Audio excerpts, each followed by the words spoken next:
அன்னைக்கு சரியா மணி 8 மணி இருக்கும். ஒரு அவசர செய்தி ஹிட்லருக்கு வருது.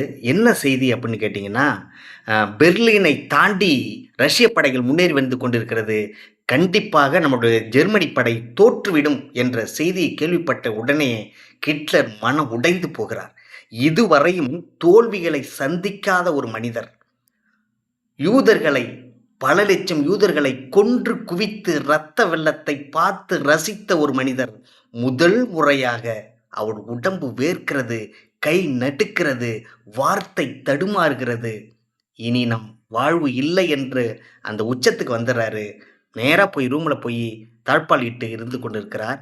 அவர் கூட இருந்தவங்க யாரு அப்படின்னு பார்த்தீங்கன்னா, ஈவா பிராவின் அப்படிங்கிற அவருடைய காதலி மட்டும்தான். காதலியோட அவங்க வாழ்ந்துகிட்டு இருந்தாரு.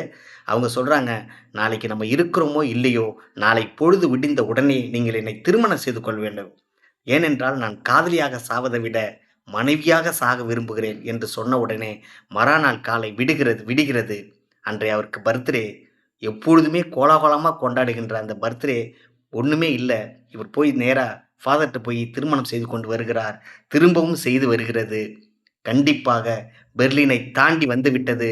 இன்னும் 2 மணி நேரத்துக்குள்ள இந்த ஜெர்மனி அரண்மனை அவருக்கு கையில் போகும் என்ற செய்தி கேள்விப்பட்டவுடன், உடனே ஹிட்லர் அந்த அலுவலக நண்பர்களை கூப்பிட்டு சொல்கிறார், "நம்மளுடைய அரசு ஆவணங்களை அத்தனையும் எரித்து விடுங்கள்" என்று சொல்லிவிட்டு, அவர் முகத்தில் பயம் தெரிந்தது.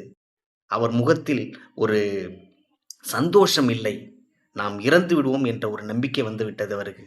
உடனே போயி அவர், அவருடைய மனைவி, அவருடைய நாய் 3 பேரும் ஒரு ரூமுக்குள்ள போய் அடைஞ்சுக்கிட்டாங்க. ஒரு 20 நிமிடம் கழித்து